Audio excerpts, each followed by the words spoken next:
Broke beautifully, and Beholder goes straight to the lead. Include Me Out gets up second. Joyful Victory's taken back into third, going to be carried a little wide into the turn.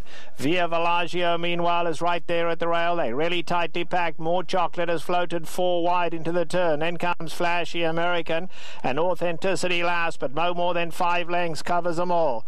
They head to the 3/4 pole, and Beholder nice and relaxed out here. Gary Stevens just got on a long rein, lopes them along 3 parts of a length to Include Me Out.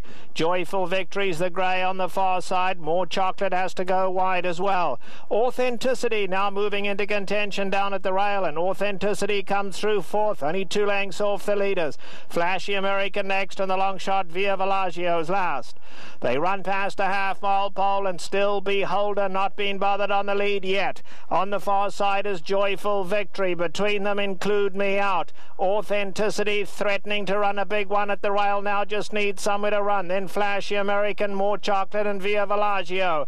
They come into the 5/16, and Beholder has not been asked to run yet. Include Me Out putting the pressure on now. On the outside, Joyful Victory. Authenticity now looking for somewhere to go. They're at the top of the lane, and there's Zenyatta and Beholder now. Gary Stevens, super confident, hasn't moved on her yet. Beholder the leader, Authenticity. Down the centre, Joyful Victory now been hard ridden. They come for home, and Beholder is clear by 4 lengths now. Authenticity's run a big one, but just a scintillating performance from Beholder. Gary Stevens barely moved on her. Couldn't have been more impressive. Authenticity was second. Joyful Victory finished third.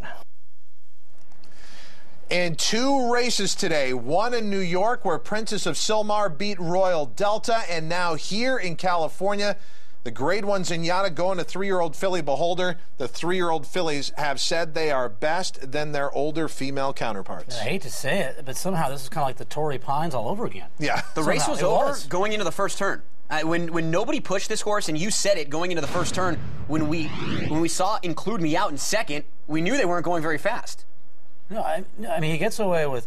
It's one thing to be by yourself and have this kind of ability over a track that you obviously love.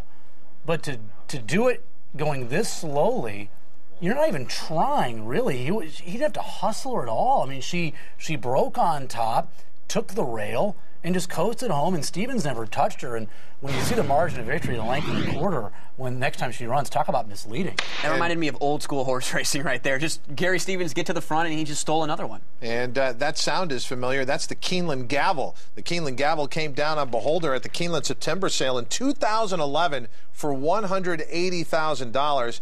And look what you got here if you purchase this daughter of Henny Hughes out of the Tricky Creek mare Leslie's Lady. You got a multiple Grade 1 winner. She's won now for the 7th time in her 11-race career, and earnings are now going to go past $2 million. What a remarkable performance today from Beholder. And your probable favorite now in the distaff, because Prince of Silmar, they're probably not going to supplement and spend the $100,000 to run in the Breeders' Cup.